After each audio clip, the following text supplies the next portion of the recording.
Writing is full of bad characters and characterization. In fact, for most people, this is just the natural state of things. That most characters are written badly and that modern writing is a shit show. But given this nihilistic outlook, nothing gets people as riled up as when the authorial wish fulfillment is too front and center.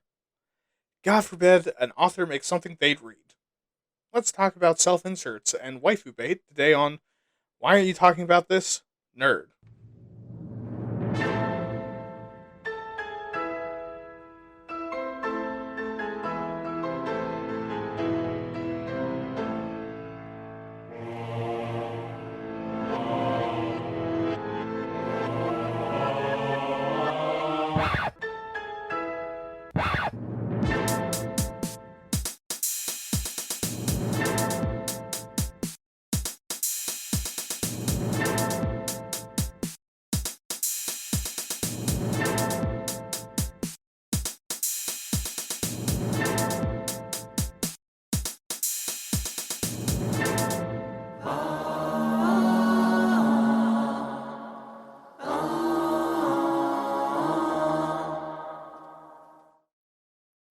Hello, everyone, and welcome back to another episode of WAYTAT Nerd. I am your host, William, back from trying and failing to sort out my life and get organized enough to keep putting this out every other week. Hope you had a good month while I was away and didn't get yourselves too excited that I was done. But, anyways, thank you for listening. It means the world, and it's awesome to have listeners, even if it's just a couple. On top of continuing to follow, stream, mold these sound bites into a dildo to shove in your butt, or put on CDs to then throw into a fire in utter rage and disgust before you remember how toxic that is. Just a reminder that episode 20 is slated to come out at the beginning of October, so you have until then to send in stuff to talk about for that episode. Every 20 episodes is the corrections, comments, feedback, and looking back episode, which means unless something is very problematic or I fucked up hardcore, that's the episode where I'll be addressing some of the things I got wrong or just straight up missed. But with that, let's just get right on to the show.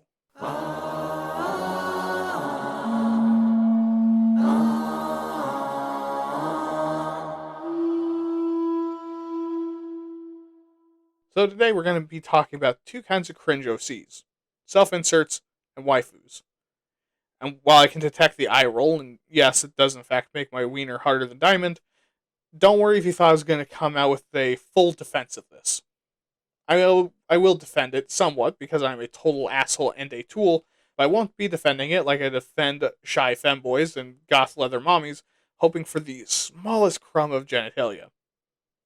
I'm also not going to act like these are the worst things to ever exist, like how people pretend furries and Imagine Dragons are the worst thing in the world when they really just want to fuck them. Instead, we're going to talk about these tropes fairly. But if you're confused, let's go over the definitions. First are self-inserts. And put in the most simplistic sense, these are characters that represent the creator, which isn't necessarily a bad thing. Most creators do this in some way, either because they want to be involved with the story, or they're writing from what they know. Or they know their genre and it's just a joke. When this is bad is when it's poorly written, such as being overpowered, distracting, over-exaggerated, or far too badass for what they're supposed to be, or is just some cringy combination of like half werewolf, quarter dragon, quarter vampire, because you couldn't decide on which one you wanted to be. And no, while experienced writers can and often do this, I said do, it's a lot more common for new writers because they want to be the ones to save the day. They want to be the ones to win.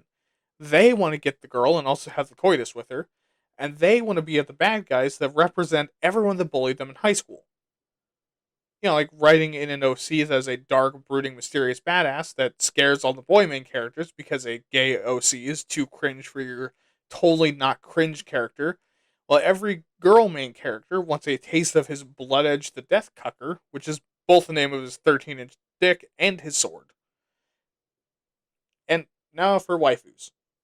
While we'll get into the origins during history, waifus are usually more generally in reference to characters, female characters especially, with their male counterparts being called husbandos, which much clunkier thing to say, that a particular creator or audience member wants to smooch, cuddle, hold hands with, and mating press. Not necessarily in that order, but when you apply it in this case, waifus are characters inserted into your story for one of two purposes: to make your audience horny for them and thus drive interest in your story, or because you're a horny little freak and you want to show the world exactly what kind of woman you want. Like writing in a character whose name is two letters away from your crush and is also absolutely your main character, but just so happens to look how you think you look. And again, while experienced writers can do this one too, it's also a lot more common for new writers. New writers are really bad at keeping their horny in check, and if you doubt that, reread some of your old shit. So my first writing, when I realized that creating is what I wanted to do for a living, is so much hornier than it has any right to be. But doing this is just realizing that you have the freedom to do anything and doing weird shit with it. Forgetting that the whole point is to entertain an audience.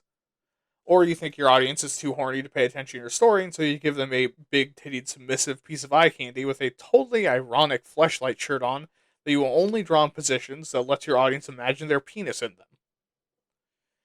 And these two character types are, really just symbolic of badly created OCs.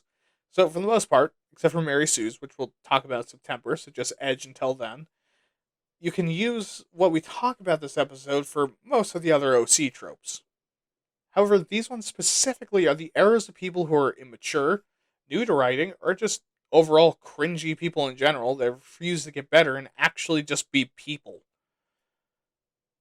But these tropes also represent wish fulfillment. And the reason why it's so bad and cringy isn't because wish fulfillment is bad and cringy in and of itself, since, it's kind of what writing is in one way or another. Rather, it's because this form of wish fulfillment is just suddenly pulling back the curtain for your audience and saying, hey, gang, I know you're having fun with these characters and everything, but do you mind if I tell you a bit about the exact kind of pussy I wish I was getting on a consistent basis? Or rather, would you like me to show you exactly in every way possible how much my life sucks and I wish I could get hit by a truck and isekai is something that doesn't fill me with misery every single day of my life? But, at the same time, don't be afraid to be cringe. We all need an outlet for it, because believe it or not, we all have a deep well of cringe, deep, deep, deep, very deep within us. That, if we don't release every once in a while, will quickly poison us and turn everything slightly more and more cringe until everyone knows. Like when you shit your pants in public and just try to play it off. Which is to say, hey, it's okay to make cringe if you're doing it for yourself. And the same goes for shitting yourself in your own home. You have the right to make something that would make a general audience shit, puke, cry, and come all at the same time. What we're talking about is when someone then takes that fucking steamy pile and tosses it into an unsuspecting fan site or onto an Amazon store as a book. And this also isn't to say that you can't have genuinely good self-inserts or intentional waifus. I mean, think, if you're one of my 5 friends, 13 acquaintances, or countless strangers that can smell the submissive energy radiating off of me, and you've read one of my stories, then you'd very clearly see a man trying to will a muscly goth woman that wants to ruin his life into existence through his writing. But if you've never seen me in person or had ever listened to this podcast and had the blessing to not know the exact kind of person I was, then you'd basically just be seeing a, hopefully, more interesting female character than was normally written, has way more screen time than what you'd normally expect. And while I've never written in a self-insert, most characters I write have some part of me, so that if you did some horrific eldritch combination of them all, I'd be in there somewhere. And this extends to actual good writers that have shit published. I mean, a lot of creators will pull from their own experiences, emotions, people they know, and their own personal power fantasies to write their stories. And why do they never or very rarely get called out? Because they're fucking good at writing. They know to keep their undies ironed and put the story first. Then 50 years down the line, when we find secret writing diaries, we figure out that all the mentions of characters walking on barefoot and the weird side character everyone saw as fate in their literature essays that get kicked in the head a lot aren't really coincidences. But let's go over, once again, to our very short history section today.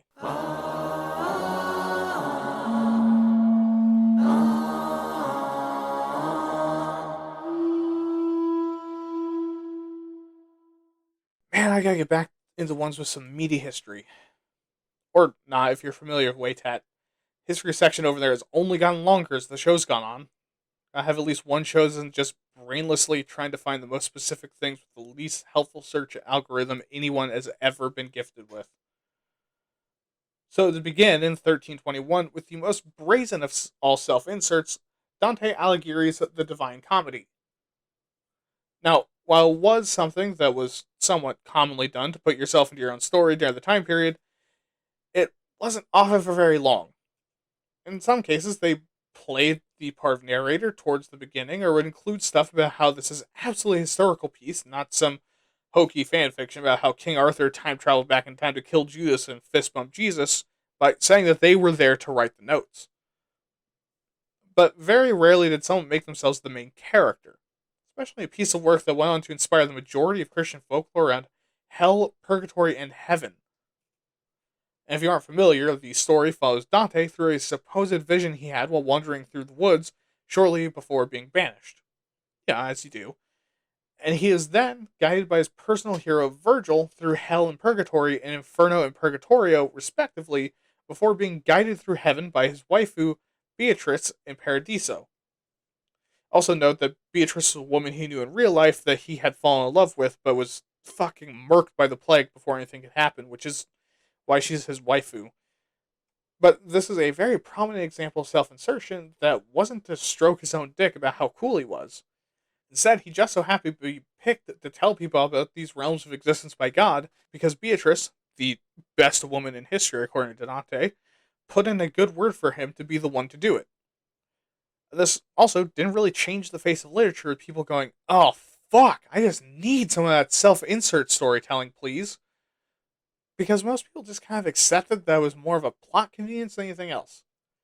I mean, it's a lot easier to get invested if the dude that is telling the story doesn't start with, well, I heard it from a guy that heard it from a guy that ate some off rye bread and woke up 18 hours later on a raft, drifting off the shore of Scotland with a dead bird in his hat and his own fingers down his pee hole. I mean, also it was like a political hit piece against a lot of people, so, like, of course Dante put himself in it because, like, fuck you, I'm the one saying it. But what did change the face of literature in the realm of self-inserts wouldn't come around until the 1940s, which, yes, that's a big jump, which would be cheap and affordable comics and magazines. And why did this allow for more self-inserts than ever before? Well, because very much like today, the pulp writing genre is a gaping maw that demands more and more sacrifices of virginal OCs be thrown into it to be gnashed apart, swallowed, and then discarded. So in the 1940s, everyone was a lot more hopeful about it, and that was seen as a feature, not a bug. And this created a market for more and more amateur writers to get involved with the process, so that you could send in stories to be consumed by the grinding teeth of literary capitalism. Which meant that shitty writers could also do this, filling their stories with their own self-inserts. But what this era also allowed for, as the 1940s became the 50s and the 60s and into the 70s, was for fans to create their own fan fictions based on already established works or some of these single-use stories for fun. Because people had more time on their hands, young people especially, and could generally read and write pretty well when taken from a historical perspective, people could spend hours upon hours wrapped up in their own little fantasy world instead of going outside like a fucking man and rebuilding an entire car like a goddamn hero. As a side note, see, fellow podcasters and professional gamers, this has kind of always just been a thing. But on top of this pulp fiction system, it also became much more affordable for fans to create their own magazines and comics, meaning that the process of fanzines became more popular and common, democratizing magazines a bit and allowing fans to share their work. And all these amateur creators weren't always good at their job, meaning that, self-inserts and what we call waifus came about. And overpowered wish fulfillment fantasy self-inserts became so common by 1973 that it created an entirely new term, Mary Sue. Now, this term was initially coined by writer Paula Smith and Sharon Ferraro after seeing a pattern of self-insert Star Trek fantasies being sent into their Trekkie fanzine. So much so that they actually penned a story making fun of it themselves, with a character named Mary Sue that hopped aboard the Enterprise and was instantly loved by everyone. And while we talk while we'll talk about this particular trope and its history in its own episode, the term wasn't really popular at first. Because people didn't like feeling called out, and because it was the fucking 70s and women couldn't have anything, men got up in arms about the term Marty Sue, the two also began throwing around, and a lot of women felt targeted, which, while wasn't the point, did slow down the use of the term. And while this term would eventually strike a nerve with fan communities, that's something we'll talk about in its own episode. But laying the groundwork for waifus to become more of a presence on our timeline, stop drooling, you fucking weirdo. In the 1980s, Japanese teenagers and young adults started to adopt the English word wife to mean their female spouse, because the traditional Japanese term, kanai, meant within the house. So, you know, pretty fucking sexist, and these woke 1980s Japanese teens took the English word, which then started to become kind of common. Also, if you're going to call me racist for saying that previous sentence, I'm going to need you to learn about the 1980s and also how culturally repressive and conservative Japan is, you fucking weirdo. But all this buildup was followed into the 1990s and early 2000s with an era of more and more open universes, a swarm of video games, and targeting fan creativity directly that caused a second era of self-insert dominance to occur. And early on, this wasn't necessarily intentional from the creators, such as the Sonic fandom.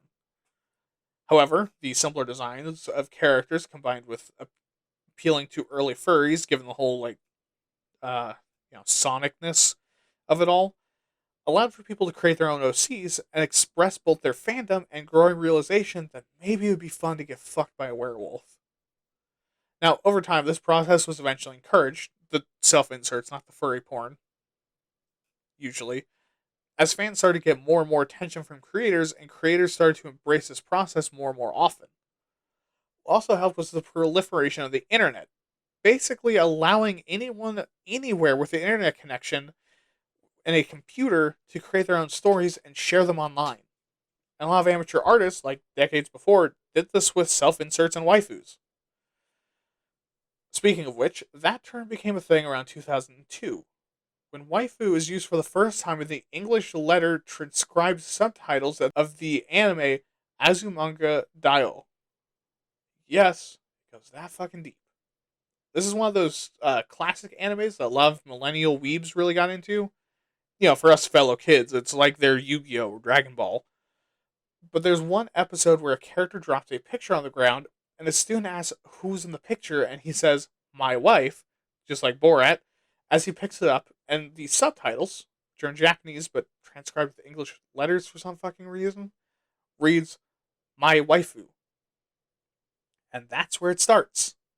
And given that it was a cornerstone anime that was being watched by a bunch of dumb Westerners just entering into weebdom, by 2006 it was being used in weeb communities in the real world and also on the internet to refer to characters the fan wants to do obscene things to, like hand-holding. Like, I did the meme despite how much it hurt me inside, so please, for fuck's sakes, just reward my bad behavior, please. But, almost immediately, the creators caught on to this new term, given the majority of manga and anime creators are fucking nerds. And so they began to use it to their advantage, almost immediately creating waifu bait. And how'd they figure out the formula? Well, through the highly scientific, tried, true, and foolproof methodology we still use to this day.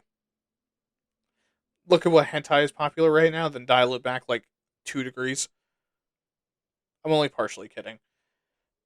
But by the late aughts, we are introduced to the two things that have caused the most mid-2010s cringe since the invention of Rage comics. It sparks some memories for you there. That also opened up the world of self-insertion to an entirely new generation. First in 2009 with Homestuck, and then 2010 with My Little Pony. Now, while I was not chronically online enough to be caught by either one, thank Jesus Horsecock Christ, I had friends of friends, and even at least 2 exes that got caught up in Homestuck. And between that and also researching for this episode, I can kind of say that it was actually not as cringe as you remember. I mean, it's still cringy as fuck, don't get me wrong, but your memory fails you. And why did these allow for self-insertion? Well, with Homestuck, because the art style is, whew, woo boys, the art style is certainly present, so a lot of people who just learned how to draw can copy it. Also, there's a lot of in-universe jokes about self-insert characters, and also fourth wall breaks, and those grayskin horn things, which are called trolls, you see every time someone makes an OC. Yeah, early after their introduction, there is an in-universe character that makes an OC troll. So it was inviting. And also because a lot of the goth kids got dragged into it, and 2009, the internet was at the very dangerous point of being the Wild West and also easily accessible, it was fucking flooded with goths making trolls. Now, My Little Pony, in addition to spawning bronies, is also, from what I understand, an actually emotionally intelligent show that has very easily drawn character silhouettes. So people wanting to feel more involved with this very emotionally intelligent story could easily trace basically any one of the characters, put a custom tramp stamp on the ass, and then name it, and boom, you have an OC. And again, this one caught a bunch of the weird kids and made them bronies, which, because it's the fucking internet age, motherfucker, dumped them onto the unprotected internet tubes to create vast online communities where they could share their OCs. Now, this era is also responsible for the downfall of the OC, because this is when the idea of it being solely cringe was popularized, because the normies got tired of seeing it, and the hacker known as 4chan got really mad that there wasn't more cheese pizza going on. Also, if you understood any of that, get some help. It's not too late for you. Just leave me behind. But all this leads up into the modern age. As self-inserts became more and more popular and oversaturated, and also associated with fringe communities, a lot of creators and consumers became hostile towards it. And as it continued to happen, this hostility has only increased. So let's get to that.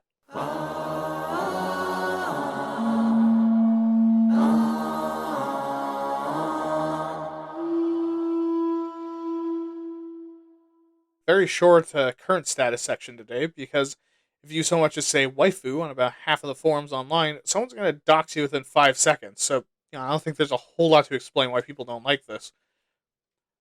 These tropes are hated. And, while I did imply that this is entirely due to oversaturation, this actually isn't the only reason why it seems like everyone hates waifus and self-inserts. While it is quite a big chunk of it, the other reason is simply because it's tired and everyone can see what you're doing. Basically, that by having a self-insert or your waifu in the story, your already primed to hate audience gets the Winter Soldier words whispered in their ear, and their rage derails the story before your inclusion of cringe can. So, self-fulfilling prophecy that it ruins your story. On top of that, they can very easily derail your story anyways. And why? Because now it's a temptation to include them. Sometimes it can get annoying to see them around, or it gets so ludicrous the ways you shoehorn them in that your audience stops giving a fuck about anything. Because they see the sweaty nerds smashing others' action figures behind the curtain. Also kissing some of them, which is fucking weird. And the thing is that this reality and climate makes people hesitant to create these character tropes. Which is fair, but they can be used for actual interesting stories with a purpose and also intrigue and interest in them. Like, for example, do you think that you as a person can make for an interesting character, but you don't put yourself in your fiction out of fear? But, what if you thread the needle and instead of ruining your work, you actually pull off and create the Lord of the Rings of cringe self-inserts? Or what if you're sexually attracted to competence, and because you're a baby brain new writer, has even got their writing eviscerated by writers or a room full of college freshmen, you don't include competent women out of fear that everyone will realize your fetish and get mad at the waifu bait? And then you get a lot of shit for having incompetent characters. Dumb examples, but you see the point, right? So, with that, let's just go right into why you should care about this. Follow me.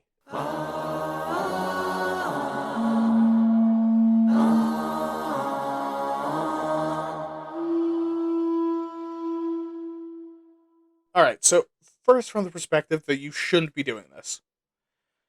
And besides the artistic integrity of writing and all that moralistic bullshit, these tropes are just kind of boring to read and write. And they're probably fine starting points and some once in a while for a treat kind of writing, but This is one of those stepping stones you very quickly move on from as you begin your career as a creative. And, oh, you don't care about being a better writer? You only care about the tasty clout and the paycheck? Okay, well, people don't like reading it because they get mad and also bored. So, less money for you, you capitalist wine dog. Also, if you're looking for money, this is the wrong industry. Oh, and less clout, you attention harlot. Also, don't interrupt me while I'm in the process of not making a point, or I'll print you onto a body pillow and drop you in the neckbeard nest. But, as stated before, trying to create a self-insert or waifu bait will almost immediately put your audience out of the story, because it's just played out. That being said, sometimes you'll do it by accident. In fact, if you're new to writing, or you write how I do, i.e. off the hip with very little concern about plot structure and somehow with everything falling into place, then you're probably going to do this anyways. There's another reason not to try, because if odds are you're going to do it automatically, might as well just write and let the story stay on its own. It only gets worse the more familiar your audience is with you, because they can see the hand of the author when they really focus and also get a beat on your personality. Meaning at times you'll do it unintentionally and your audience will still catch you. So, okay. In that case, why would you try, or what's the benefits? Well, why write a self-insert? Because it's fun. I mean, simple as that. Writing and creating shouldn't feel like a chore and should be fun, and it's okay to do something to enjoy yourself. As a treat. And the thing is that if your audience likes what you're making because you're making it, like if you're a YouTuber, celebrity creative, or a certain podcaster everyone wants to smooch, hint, hint, then they'll be fucking thrilled to see your persona in a story, assuming that's done right. And even better, this can be a moment where you can tongue-in-cheek put a self-insert into your story for fun, and your audience can do the DiCaprio point of the TV thing, and you can all have a hearty laugh about it without really taking much of anything from the story. This is also a great opportunity for some good old-fashioned self-deprecation and humor, which is something done with self-insertion in a lot of manga, comics, video games, and sometimes in serial writings.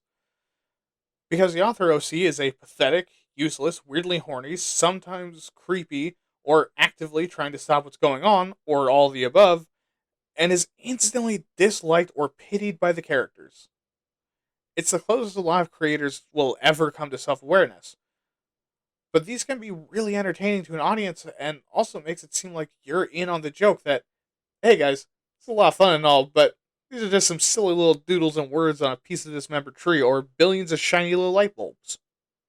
And hey, this can be a little bit of free therapy, because you can do self-insertion and realize, wow, my OC is a fucking asshole. Maybe I need to work on some things. And waifus? Well, because sometimes it feels really good to give yourself something. But like miming your anime waifu figurines giving you a blowjob, while you stare misty-eyed at the nude poster you bought of your favorite VTuber, hoping with every ounce of your being that any of this was real, isn't something you should probably be showing to the public. Usually. I mean, with certain audiences, this whole thing might actually be endearing or gets them on your side.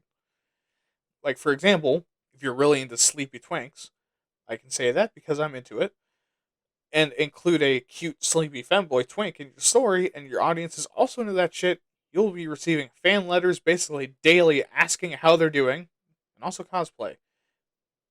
Now, if they're not as into it as you are, but are still pretty into it, they'll probably still be on your side.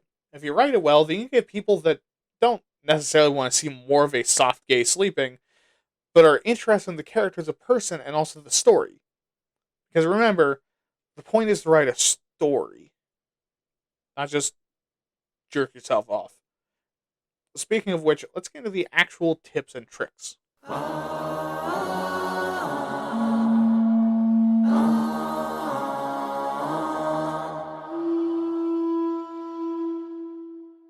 Don't. Look, I know that's how I started the last section, but literally the biggest tip I have is don't fucking do this to yourself. Like Plans of Hats, this trope has such a high chance of going wrong in the execution, and is so much extra work for something that gives you half a thimble of a tiddlywink of dopamine that's not even fucking worth it. Well, yes, you can get cool moments of community building or commiseration or comedy. Those are the only safe options.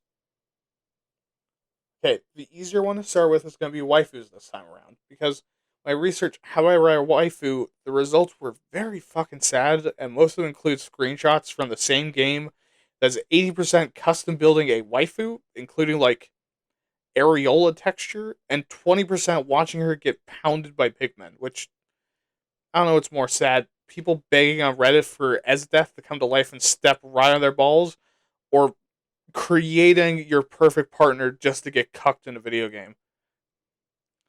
Anyways, there's very little you can do to intentionally make a waifu without giving up that A, you're into that shit, and B, you're doing this because you're a stinky little pervert that wants his, her, their genitals vaguely around your mouth and or genitals. So here's the advice.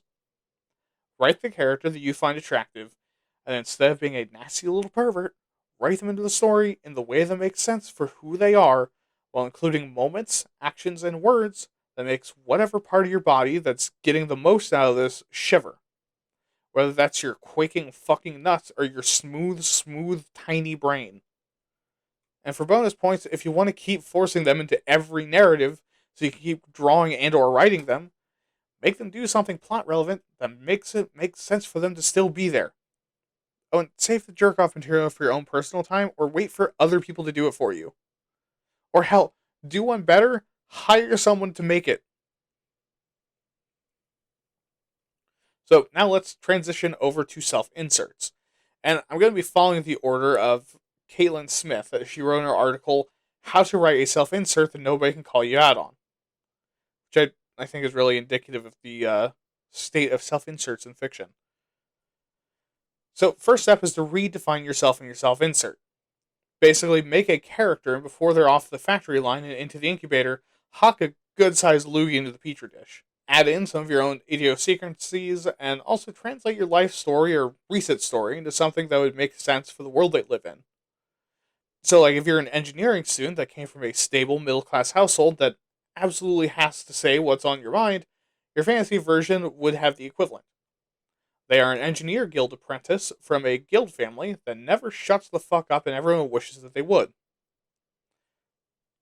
By redefining yourself like this, your audience might not realize what you're doing and very well might pass over this OC like the Bible's favorite angel and his allergy to lamb blood.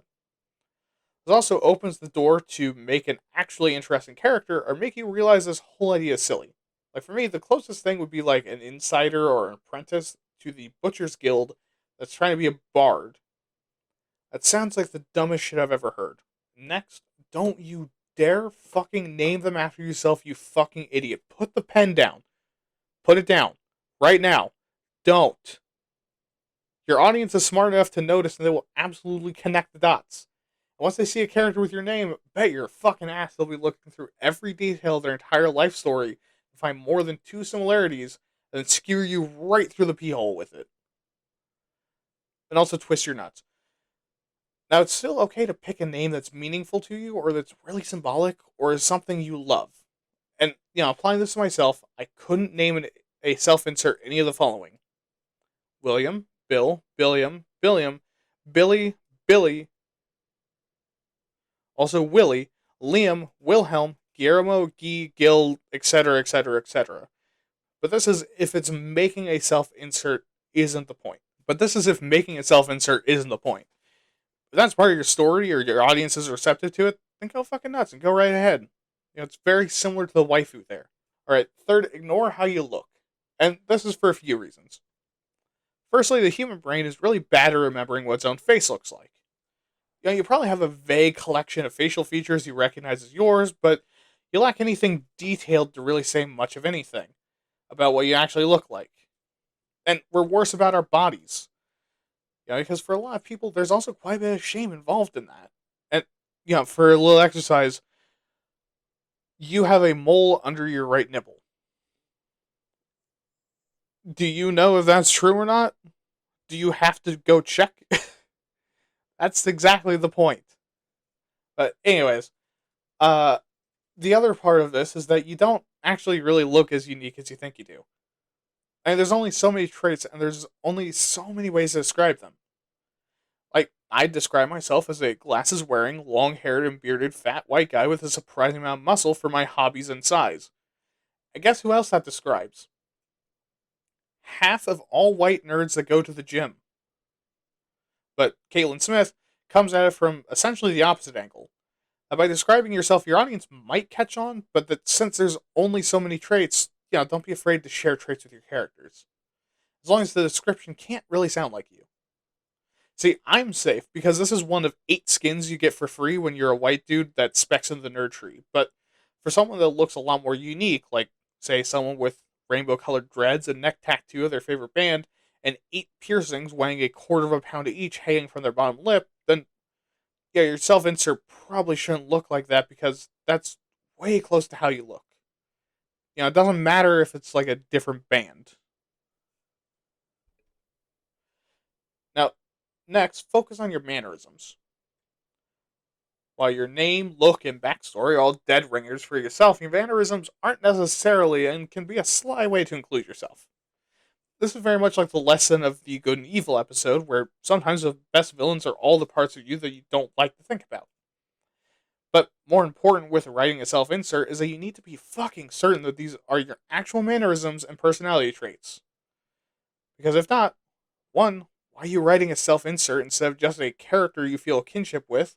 And 2, why aren't you in fucking therapy?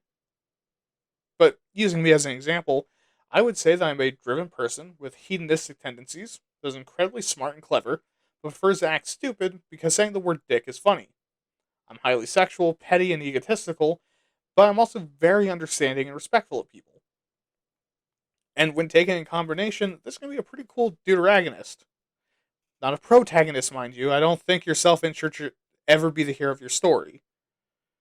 But when combined with giving this OC an entirely different look, name, and backstory, they don't seem like a shameless self-insert, and is one that, if one of my friends noticed, would be a moment of connection instead of a moment of distraction. Okay, finally, put yourself in new and unique situations.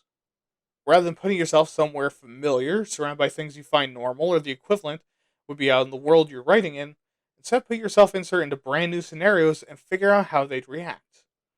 Because doing otherwise is both very limiting, but also very likely to make your audience catch on and go, ew, cringe, and dip.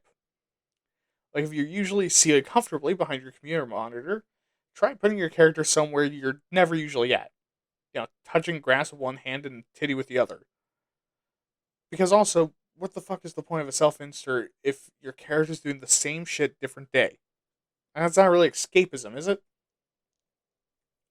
I mean, also, that's really all the advice I have for you. Because yes, there's not a ton of advice here, but this trope doesn't really need it either.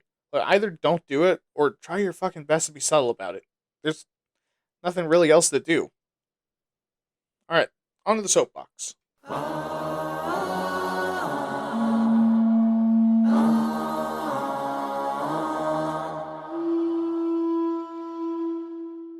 At the end of the episode, what do I think? It's pretty fucking cringe, dude. And yes, I know, I just spent the whole episode saying that I make waifus both intentionally and unintentionally, and every character I make has some of me in them. I said what I meant and I meant what I said. I'm not someone that thinks I'm immune to cringe accusations because I'm the first to make it. And look, I'm also not going to get anyone's ass about wish fulfillment. So much of my creation process is wish fulfillment in some way, and I'm enough of a hypocrite to admit that I'm a hypocrite. And overall, do I think there's something wrong with making cringy content like this? No. The world fucking sucks, and cringe like this doesn't do anything but distract me from it. But I also want the people making it to do better. I think these tropes have a place in good writing. Again, what's the point of art if it isn't fun? Sometimes these characters are just really entertaining. And when they are, they're absolutely community builders and also self-awareness machines. And trust me, that's something I strive for with all my work. Not just clout, artistry, or entertainment, or being lazy and being able to do this for the rest of my life, but as an excuse to get together and collectively make fun of the author, and for making something so stupid that it's also entertaining. That's kind of, yeah, I guess I'll take you home now.